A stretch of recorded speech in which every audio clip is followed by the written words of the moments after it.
And hello everybody, welcome back to another edition of Board Chitless. Welcome to all our new listeners, and welcome back to any diehard chitheads that keep tuning back in.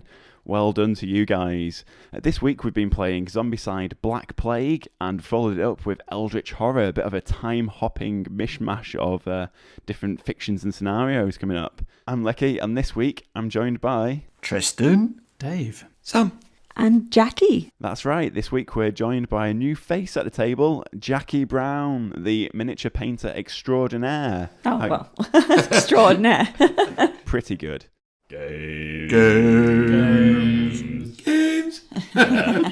ruined it. So the first game that we played this evening was Zombicide Black Plague, where we got an absolute tanning. Dave, could you just explain to people what the hell Zombicide Black Plague is? Zombicide Black Plague is a sequel of sorts to Zombicide. They improved a lot on it, but it's basically the same. It's for, is it 1 to 6 players still? With the expansion, it's like 1 to 1 million. There's so many heroes. I think you can scale it up to about 12 players or something. Really? Wow. What's the base game? Is that 1 to 4? The base game is 1 to 6, and with Wolfsburg, you can take it up to 12, I think. What is that, 12 characters on the map at once? Yeah, but like you could have a character each, so you could have 12 players, technically, but it would be downtime on a level that nobody has ever seen before. That's a pretty common thing, though, isn't it? I've seen a couple of Let's Play videos where there's a couple, like 4 players all manning 2 or 3 different stations. I think that's generally how Zombicide is played. I've never seen anyone get 12 people around a table. So what are the actual mechanics of the game? What sort of a game is it? You're trying to complete whatever objective you're doing while working out how far away the zombies are, how much time you've got to do what you've got to do without them reaching you. You're leveling up at the same time, so as you're getting better, you're escalating the situation. So it starts off relatively tame, and as you're killing more and more zombies come, and you're killing more and more zombies because your power levels are increasing. It's quite a good dynamic, really. like a tactical dungeon crawler type puzzle maker. Yeah, you're kicking in doors and more zombies are coming out of the buildings. They're coming in off the map. Necromancers are bringing them on. It just ends up with zombies everywhere. And you can't kill them as fast as they come in. There's a couple of mechanics as well that stop you from just trying to mow them down with like crossbows and bows from range. So you can't really shoot into a square where any of your allies are. So any other players are kind of hiding out there with the zombies. If you miss, then you hit them first. So you really have to think about where you're going to swing your sword or where you're going to launch those arrows before you actually do it. Well, it has improved on that from the original, the sort of modern Zombicide. I don't know if they changed it in any of the seasons 2 or 3, because I only played the first season of Zombicide. That was the case in that you could not shoot into a space with survivors in it without hitting the survivors first. It was automatic. In Black Plague, there's a chance to hit them, so it's kind of it's a choice. It's a risk-reward sort of situation, which is great. So what's everyone's impressions of Zombicide then? I think it's quite a decent little game, to be honest. It plays quite nicely. Well, obviously, the main difference between the original Zombicide and Black Plague, which I don't think has been mentioned yet, is the fantasy aspect of it, whereas Zombicide was like Walking Dead, guns, people have different stats, things like that. Whereas Black Plague is ogres, mages, assassins, rogues, and it brings on a different dynamic that way than it does just having a sniper rifle. Yeah, there's more skills to be had. People definitely strengths and weaknesses. Yeah, exactly. Crom is his name. Clom. That was it. Like a big tank type guy. He likes to go in and the more zombies there are there, the more powerful he is, and the quicker he can dispatch them. Whereas you didn't really have stuff like that in the original Zombicide. You just had characters who had guns, basically, or weapons of that sort. What did you have in the original Zombicide? Because I've not played it. I came in at Black Plague, and there seems to be especially once you've got all the expansions and stuff mixed in, there's a huge gamut of different skills that all the different characters can have. So and they are wildly varying in terms of their powers. So you can have one character who'll get 1 extra move action, and another character like Clom, one of those sort of expansion characters who are insanely overpowered, where you can kill abominations right from the outset without even having to level up.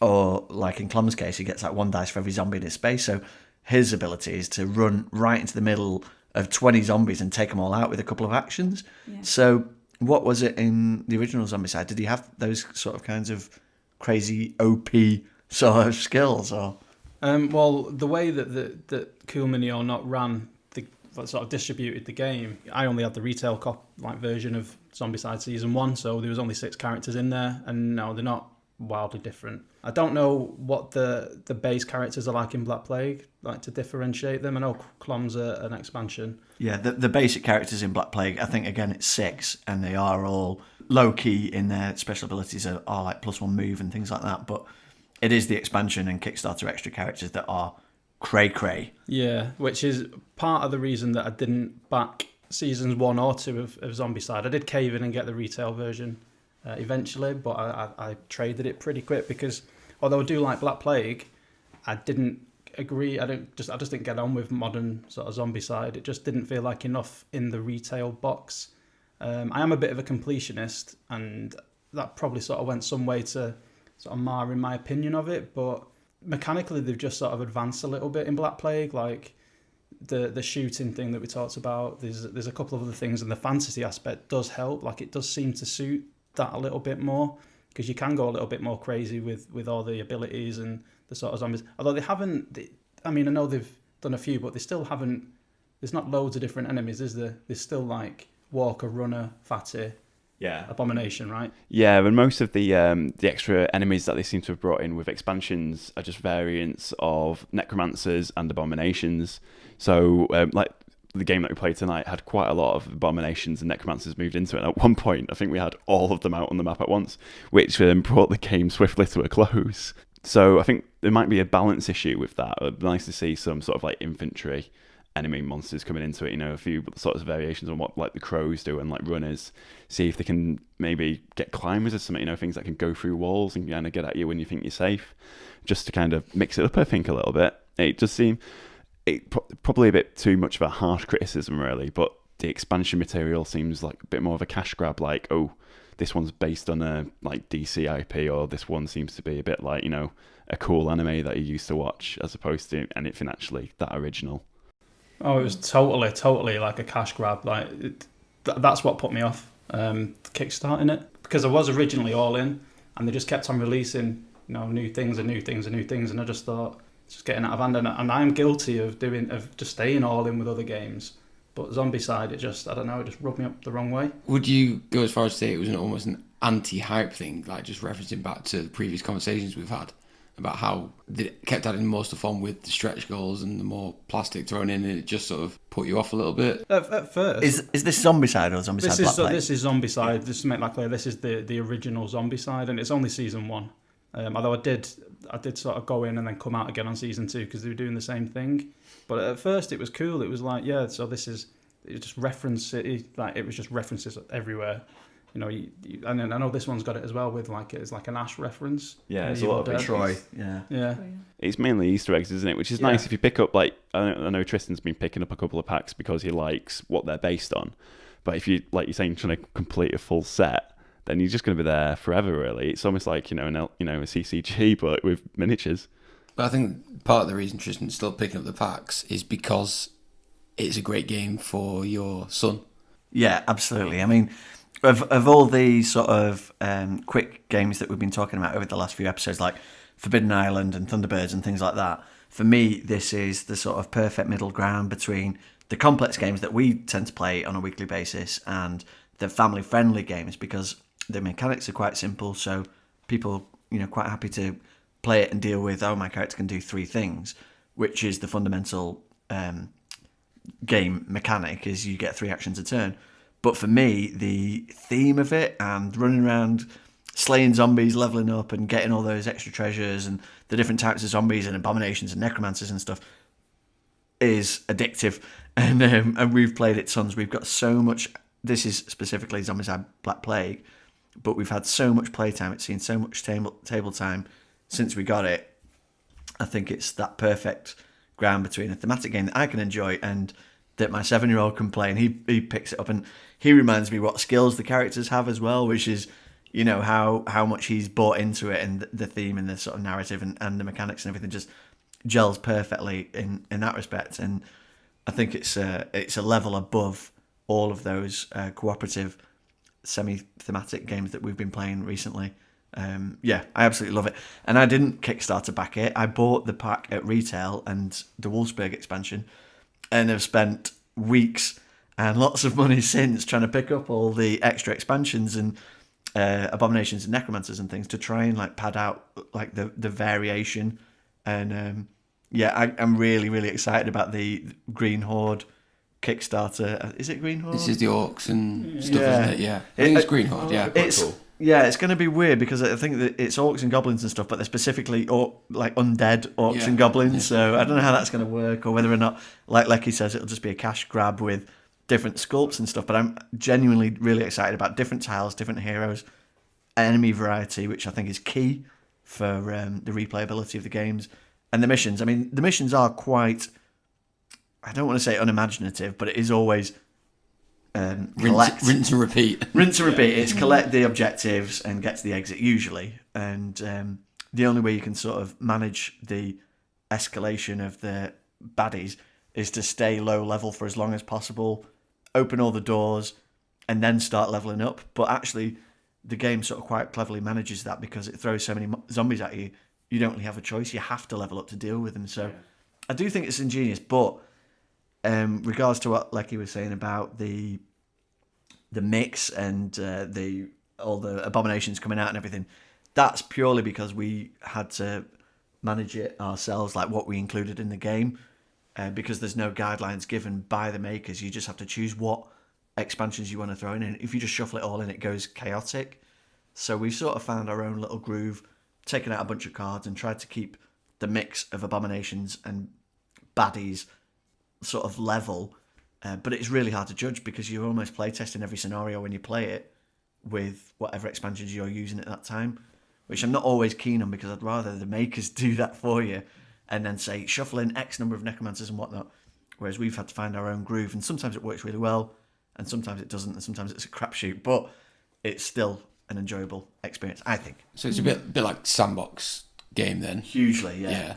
Do you find it difficult as well, though, with the mechanic of leveling up, that, you know, like you said, the more zombies come, the more you have to kill, the faster you level up. But then if a character falls behind because they are on the other side of the map, maybe doing another objective where there were no zombies appearing for whatever reason, that then they have to play catch up with the rest of the group, meaning there's more zombies coming and they may be overwhelmed because they don't have the skills that they need.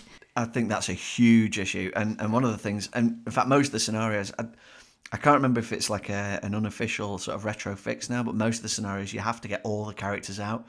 So in some of them it's certainly left out that you have to like an achieve an objective to win, but in most of them it's all of the characters have to survive, otherwise you lose. And like you said, if one of you gets cut off and is blue whilst everybody else is like super high level red level or whatever, that blue guy is doomed because as soon as the zombies catch up with him, you know, he's toasted, and that'll crash the whole scenario for you. So yeah, you really do have to judge out when people can level up. But the game does allow you to sort of plan around that, and that's one of your actions. Your number of actions is your resources, and you have to manage those resources to make sure everybody has an even chance of leveling up. And I think that's quite clever, but as you say, it can lead to sort of crazy situations where you might have Plum on 50 experience, and I'm still wandering around with Baldric on 1, and I can't get a level up for the life of me. So it can be swinging. It does seem to be an issue that pretty much crops up every game. What like one character or two will be lagging behind, and I think that's probably why the whole issue of people taking out multiple characters per sitting probably works so well, because you're going to have a character that you concentrate on and that, levels up quite quickly. And then your extra character that is basically going to search and pass them weapons, almost like a squire, really, which again, thematically, might work quite well. Yeah. They have, I think, learned a lot of lessons since the first Zombicide, because there was a lot of mechanical issues within the game. Like, for instance, the sniper rifle in Zombicide. If you used it, you could still hit your friends with it from a distance, which obviously wouldn't make sense. Actually, I think that I might be wrong, but I'm pretty sure the sniper rifle was like one of the only things that allowed you to shoot into a space with someone. I know you could get a rifle and a scope and put them together, and that made a sniper rifle. But that was one of the only ways that you could do it. If you had a rifle without a scope, you would still just hit people in the place that you were firing at. Yeah, I only played it a couple of times, but it just felt really repetitive. And that's why I prefer Black Plague. It was just thematically for me, it made more sense. Like you said, with the magic and stuff like that, like zombies would exist in that sort of universe anyway. I think that's why I enjoy it more as well. Apart from that issue, like we said, with the leveling up and having to hold back, and that might cause issues otherwise with your objective. But I prefer. I find it's more fun. Definitely. It's more fun. I really quite like Black Plague. It was. They put me off Zombicide, and then I played Zombicide, and I didn't particularly like it. It just felt like I was moving too many models around for too little payoff. I wanted more from a zombie game at that point. I wanted campaign and everything as usual. But then Black Plague, I mean, with the magic and stuff, you can do more with it, and I like my zombies quite gritty and sort of realistic. Probably comes from the Walking Dead comics, but with Black Plague, it could be outlandish. It could be like, out there, and you got magic flying around and flaming swords and all this. Whereas in Zombicide, the original game, it was submachine guns, and they were sort of constrained a little bit, and the sort of suspension of disbelief wasn't there, which I know isn't an issue for probably most people, but it is for me, and that's what's important. Yeah. I think it's a lot easier to accept the theme when it's fantasy, because they've almost got this poetic license to include whatever fun stuff they want to. But with the original Zombicide, when you're trying to make a pass at what is real in there, if there was a zombie apocalypse, they're a lot more limited with, even down to physics and things like that, which they're trying to include. It can sap some of the fun and some of the fun mechanics out of the game, but it does make it more realistic. So it's almost a trade-off. And I think for a lot of people, Zombicide and Black Plague, you're really choosing between which theme you like more than anything. I don't know. I genuinely think Black Plague is an objectively better game. If they did a space version, would you go for that? Yeah, totally. Space zombies. If it was a better game, yeah, sure. if they cleaned up some of the things, because I mean, I'm not saying Black Plague is a perfect game. It's not. It is a mid-level game. The enemy variety isn't particularly good. I mean, it tends to be how many spaces something can move. So like the wolves are like the most dangerous things in the game, more than the abominations. That's it, and the wolves aren't even in the basic game, no. just to clarify. Yeah. You've got fatties, which are harder to hit, regular guys, which just move one space, and runners. Abominations. No, Abominations. runners and abominations and necromancers. So there's like 5 basic types, and all the rest of the stuff, the Deadeyes, crows, and wolves, and all the different types of abominations and everything are all the expansion content, right? Yeah. It was a good base, but the enemies in Black Plague, the base game, and the enemies in modern Zombicide, the base game, are the same. Like, there's no difference. As far as I know, there might be like slight statistical changes. Maybe they've learnt something, but it's like fatties take certain weapons that need to do a certain amount of damage. Runners move 2 spaces. Walkers are just cannon fodder, basically, for XP. And then the abominations are just really slow. I don't think abominations are generally a threat. Yeah, and then the expansion abominations are a ridiculous threat that will end your game when they spawn. So what do you think they can do to solve this with the Green Horde thing? Because from looking online, it looks like a lot of people are wanting new content and new varieties of enemies, but don't want them to just re-implement different zombie types from modern Zombicide, which I wouldn't mind myself, because I've not played the modern Zombicide stuff. So as long as it brings new variety of enemy types to me for Zombicide Black Plague, I think that's pretty cool. But I can understand how that would frustrate people who have everything Zombicide released, and if they find the medieval version of toxic zombies or whatever it was introduced in season 2 or 3. Yeah. For me, I think that would be cool, because we get new models and new rules and stuff, but I could see how people would react negatively to them retreading the same ground.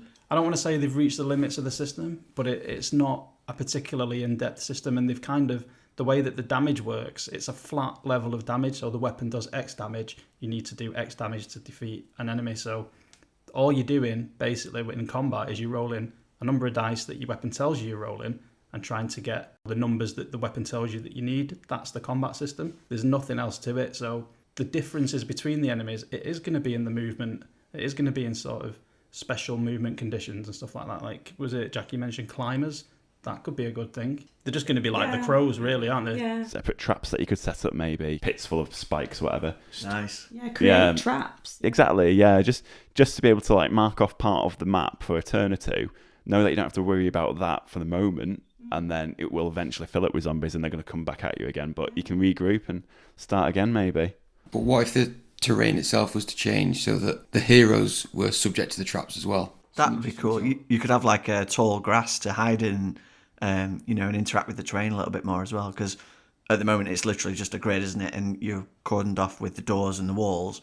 They introduced elevation, so they've got towers in the Wolfsburg expansion, which is a really simple method for shooting over the tops of houses. It's a bit strangely implemented, but I think they could do more with territory, like maybe you could hide under tables or interact a bit more with the environment rather than just move X number of spaces. I know exactly what you mean, and the direct comparison I can think of, which is going way beyond Zombicide, is what they did with Kingdom Death, with the raised elevation there, and you had the long grass, and you had the terrain that the enemy can interact with, so they can destroy the terrain.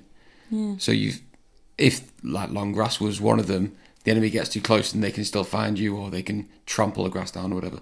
Something where it would change it as it goes, and you can't just rely on it, but you can also have stuff hiding out in long grass, so you turn the tile and something pops out of it. Something that just mix it up a little bit without having to change the mechanics. You still use the same zombies, it's the same stuff, but just changing how they're coming at you. And you don't want to overdo it either, because it's a Horde game, right? So it's about the Horde. It's like World War Z, World War Z, World War Z. Yeah. Zed, we're English. Yeah, I know. But it's just like you want to keep that feel, but then when a special zombie shows up, it's like switches up the way that you play. Yeah. Because one moment you're fighting off the Horde, and then something shows up and you've got to change those tactics. And I think Zombicide would benefit from something like that. I don't know how they'd do it, approach that with the system that they've got. They could bring in a whole new hero class, like maybe a class that doesn't use weapons in the traditional sense, but they create traps and distractions, like a tinker or something, that they can't carry weapons because they're only small, like a gnome or something, but they can create a trap here and there, and they can hide. Yeah, definitely. There seems to be a lot of room for manoeuvre here for the publishers. It's a perfect opportunity for anyone listening, if they fancy, to post on our Facebook group, #BoardChitless. If you've got any suggestions or anything that's really getting on your goat about the game, just let us know. I really enjoy the game. I think the mechanics work very well. It keeps the game flowing. Sometimes you do get left behind, quite literally and metaphorically, with where you are with your level. But I think it's easily forgiven, really, for the quality of the gameplay and how quickly it moves along. I would say the miniatures are excellent quality for the quantity that you get. The tiles look amazing. I think it's a really good theme, and the mechanics are simplistic enough for you to come back to it quite a few times. There's a lot of scenario variety. There's tons of fan support online as well, and there's tons of support from Cool Mini on it as well, with the number of extra scenarios and stuff that they've released. So I think that's really good value for money as well. Well, obviously I like it a lot more than I like the original Zombicide. Yeah, there is, like I said, there is some, not errors, but there's some niggling factors in there, of the game. But I think there's no board game that's completely perfect. There's always going to be something that annoys you about it, or you think is wrong. I think it plays really well with the smaller sort of scenarios. I think when it's focused, it works really well. But I think as you add more and more, and it becomes more and more work to move the zombies around a huge sprawling map, and it starts dragging. That doesn't happen on the smaller maps, and it's really compelling when it's like that. Yeah, and the big maps, you can get to the point where you physically can't fit the miniatures on the board, and you're just piling them on top of each other in clumps. But yeah, I think at one point we were just throwing the crows onto the board, just like didn't even stand them up, just like plonking them on. You do need a crow shovel at one point just to get them on quick enough. Yeah. I think it does its job perfectly in that mid-range game. It's not massively complex, it's not massively in-depth. It's a lot more tactical than strategic. There's no sort of long-term plan. You're always reacting. But I think it does a great job for what it is. I enjoy it. It's good fun.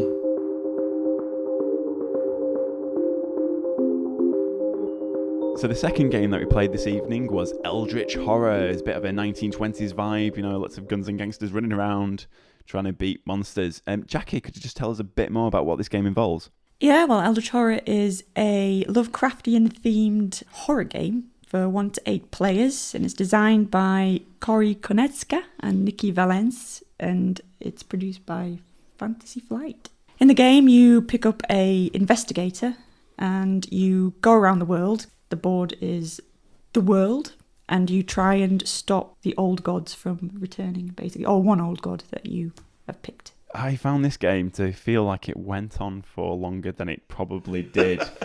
I don't know if it's because it was quite late in the evening before we got started, but it just seems to be there's a lot of downtime to it. Yeah, everyone has to think ahead and then tell each other what you're going to do. If you don't talk to each other in this game, if you say, right, I'm just going to do this, you're not going to win, basically, if you do it like that. You need to communicate in this game. You really do. We did manage to, by the skin of our teeth, pull in a win, though, for the human forces. The Ithaqua awoke and got cheesed by a relic that Tristan had. Well, it was your magnifying glass. Oh, it was the magnifying glass that won. You looked at him the right way and that finished him off. We actually solved all the mysteries that we needed to do. So one of the things that I like about this that distinguishes itself from Arkham Horror is that you have to resolve these mysteries. So in Arkham Horror, you have to close the gates and seal them to win the game. And if you don't, the Ancient wakes up and then you have to fight him in a big showdown, which isn't massively thematic for a Lovecraftian game. There's split opinion about whether or not that's a cool Lovecraftian thing or It's definitely not.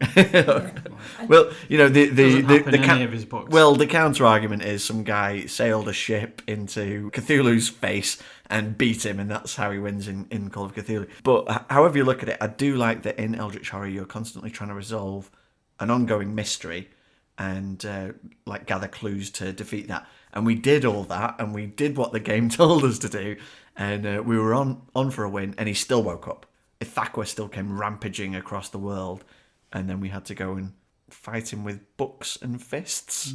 It's about board control. It's like many cooperative games. There's lots of ways to lose, and only generally sort of one way to win.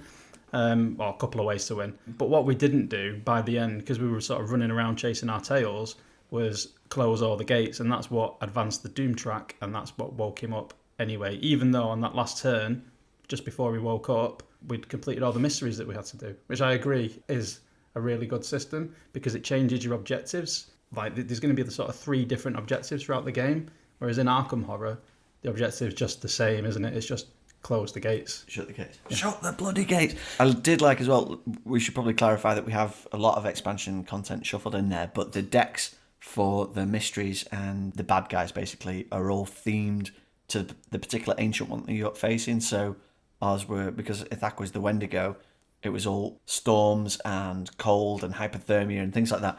So all of the events that we were facing were really thematically tied into the story of that particular elder god, which I thought was cool.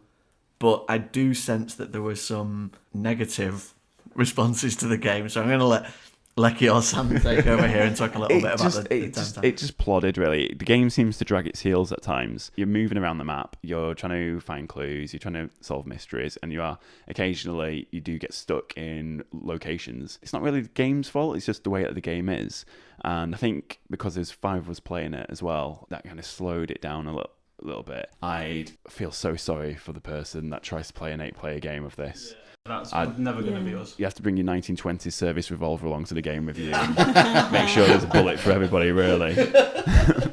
But saying that, the game itself is a lot of fun to play. I really enjoyed the balance between the players. Everyone seems to have a decent shot at being able to solve tests and then pick up items in order to help them get the buffs that they need in order to prop up some of the weaker stats on there. The monsters are awesome.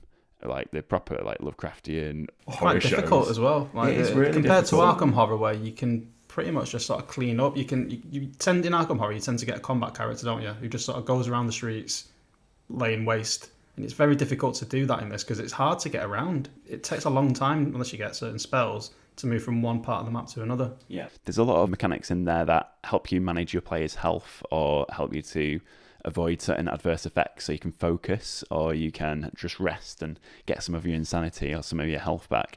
And although you're effectively saying, right, I'm going to give up half of my turn to do this, it doesn't really feel like it's a bit like a miss a turn. It's there to kind of help mop up damage, whatever. It just feels like part of the game, really. It feels like you have taken a bit of a beating, so you've got to recover, really. On the subject of taking a beating, I'd like to point out, I think a lot of us did okay and accumulated quite a lot of items and buffs and stuff. But I know, Sam, you struggled, and instead of items and spells and things, you accumulated a series of negative conditions that were tanking you. So what was your experience? I managed to collect 5 different conditions. Yeah, it won. Which was more than any items collectively by anyone else, I think, pretty much. I had no boons. It was all negatives. What was the experience of playing that then? I enjoyed it. Like I said earlier that I feel like it did drag out a bit, but I did enjoy the game. It just felt a little bit long. I was going for the missions whilst it felt a bit like everyone else was tooling up for the long haul. I was just going in straight at the deep end with Sister Mary. And I was... What? Phrasing. It was the name of his character. It's not like he had anything illicit in his back pocket in a plastic bag. A little from column A, a little from column B there. You weren't collecting clues though early on. Yeah, I was focusing on the mission. As a result of that, I was collecting these conditions. They were just scuppering me time and time again. And it sort of reached the point where I thought, well, this character's never going to survive anyway. So when a Dark Pact came up, I thought, in for a penny, in for a pound, I'll take this as well. Managed to survive with all of that. Then I think I succumbed to, I can't remember what it was now. There was some final thing that just did 1 point of damage and finished me off. So yeah, I even survived all of those conditions. Oh, you were ambushed by a Wendigo.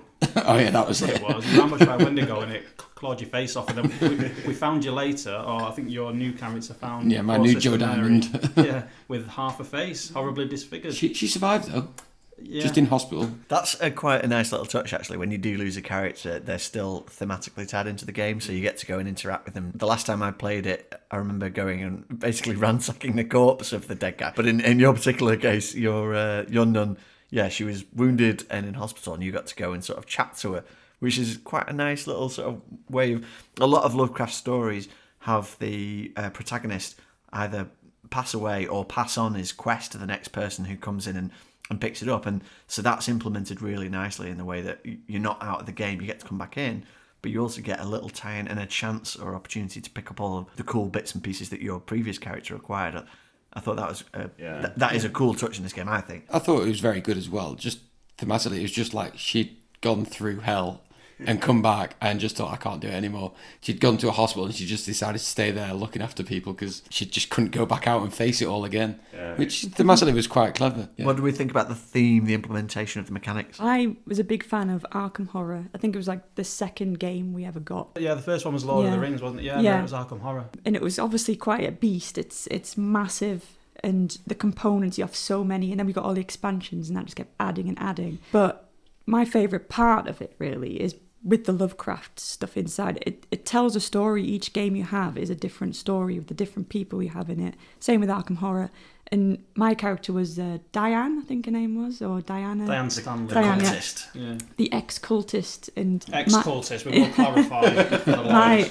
my skill was that I could go to areas that had cultists and monsters in them. Obviously, they're summoning monsters in areas, and I could go and convince them as a sort of a spy almost, like a plant, to say, oh no, we don't need this, like just let them go, stop this summoning, and then everything would disappear from that area. I think there was times when I was getting rid of piles The of net monsters. effect was that you were nuking Yes. monsters left, right, Yeah. and centre. Stacks of 5 monsters would just disappear. I would just go into the area and they would just disappear, and then I'd go into the portal and then I'd do what I needed to do there.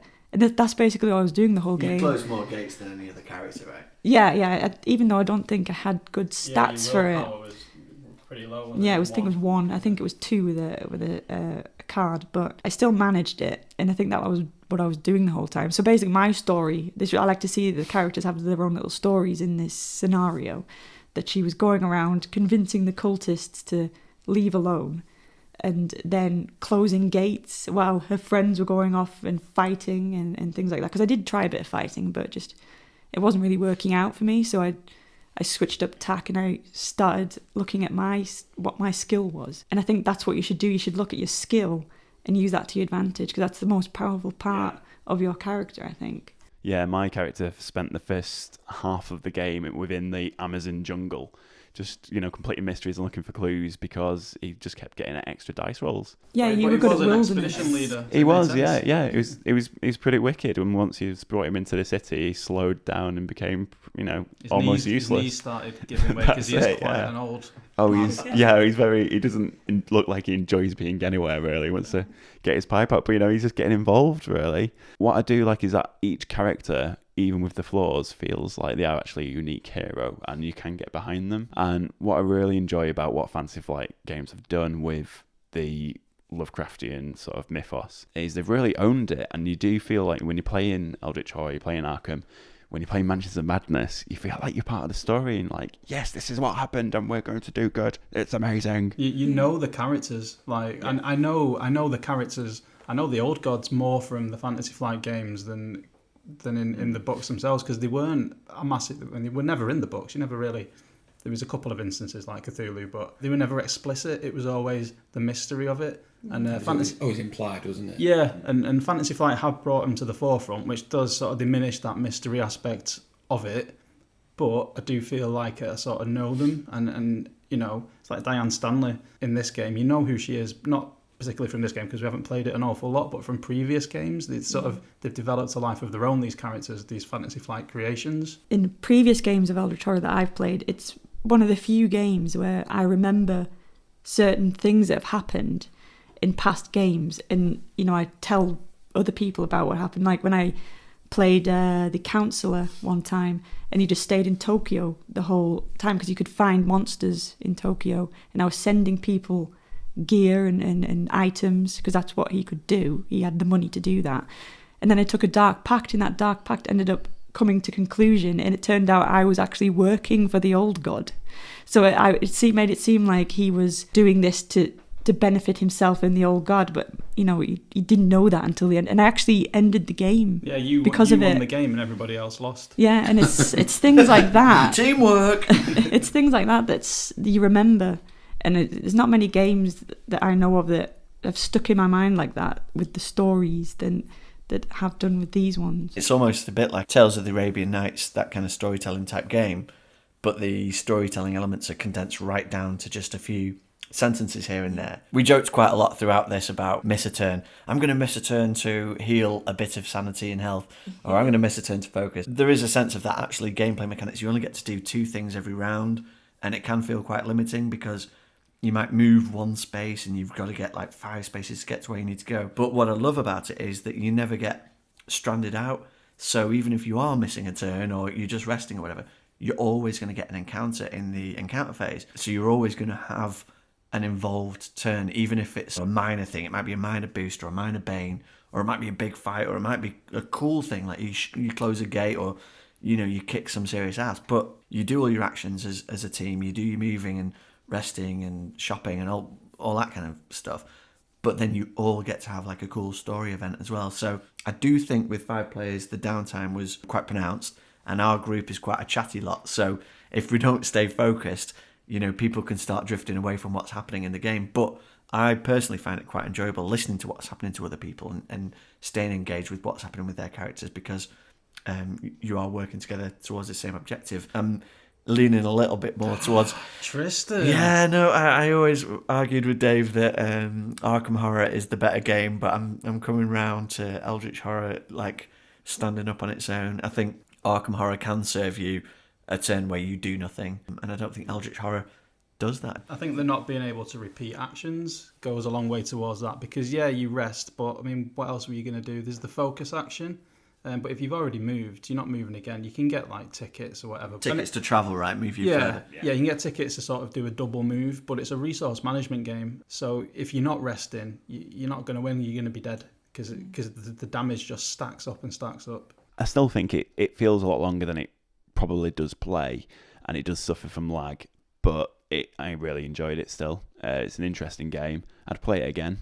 Yeah, I think the more players you get with Eldritch Horror, like you said, the more it drags, the more problems you run into, and the slower it gets. But if there's just 2 of you, like for a couple, you know, it's a great game. It's a great storyteller, and it captures Lovecraft just how he'd want it, I think. I'd say after literally over 100 games of Arkham Horror, I want to explore this more. That's maybe my 3rd or 4th game of Eldritch Horror. I had a bit of a beef with the idea of the big globe-trotting adventure thing, which isn't really... I didn't find it as thematically tied into Lovecraftian things. It felt more like sort of Indiana Jones, almost like Fortune and Glory style. adventure game. But no, I really enjoyed tonight's session, and I'd love to see it get more table time and maybe even break out those Antarctic and Sands map. Dreamlands as well. Dreamlands. Okay, yeah, I'd love to see some Randolph Carter type action in there. But yeah, really enjoyed it. Just whilst you mentioned Fortune and Glory, then there was one thing that I did notice throughout this, and one of the grabs that me and Leki brought up last time we were talking about Fortune and Glory was when your characters were tailored to one specific role. In this, that seems to be neutered a lot more. It seems to be a lot more finessed, whereas you might not be geared towards it. You might have a lower willpower, but you always get at least one dice. You might not be able to beat it. The odds might be massively stacked against you, but at least you feel like you can still do something in these sort of encounters and things like that. That's exactly the same as Fortune and Glory, though. Well, no, what we were saying with Fortune and Glory was, remember, I had 16 dice for my attack, and all I got was nothing that involved attack dice. But yeah, that was just a quick side. But I really enjoyed Eldritch Horror. As I say, it did feel like it dragged a bit. There's a bit of downtime, or a bit too much downtime, and losing a character probably didn't help with the situation. I think once we realised it was 1 o'clock and needed to get the game over with, we started focusing more. It went along at quite a good clip. I think I prefer it to Arkham Horror. I still enjoy Arkham Horror. They both drag because essentially what they both are is you move to a space, turn over a card, you do what the card says, and that's sort of the game. If you're doing that for 3-4 hours, it's going to get a little bit old. I do think that the steps that they've taken in Eldritch Horror with the finite Mythos deck, it's only going to be like 16 turns max that you're going to be taking, and often a lot less, as we sort of found out. I think that those missions as well, the essential part of the game, as opposed to just being a distraction like they are in a lot of games, that you need to complete them.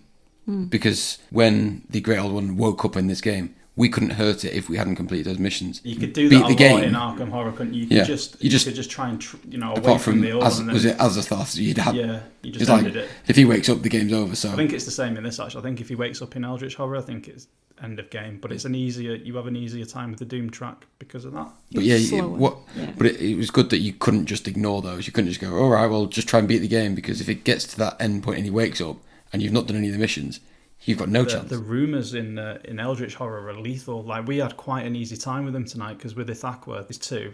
They both come out early, so you have plenty of time to deal with them. And I used my dark pack to clear one. Yeah, we cleared one like automatically, and the other one we just I was able to deal with because I had the right stuff at the right time. But usually they are pressing matters. They're usually game enders, and you have to deal with them. And dealing with them stops you from closing gates, stops you from pursuing the mysteries, and you're trying to manage all these things, and it's just it's really good, isn't it? It is. And then I think that we kind of we do need to thank Nick Hughes, who's one of the Chitheads that's been posting to the Facebook page, just for putting a couple of photos of his solo adventures on there and inspiring his us A to Z. Yeah, his A to Z game, and just inspiring us to get the game back out and have another crack at it, really. Yeah, thank you, Nick. Cheers. So we had a great time playing Eldritch Horror this evening, and I'm sure it'll come back to the table at some point soon.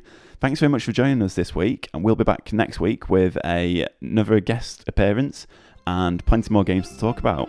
And we'll see you then. Goodbye.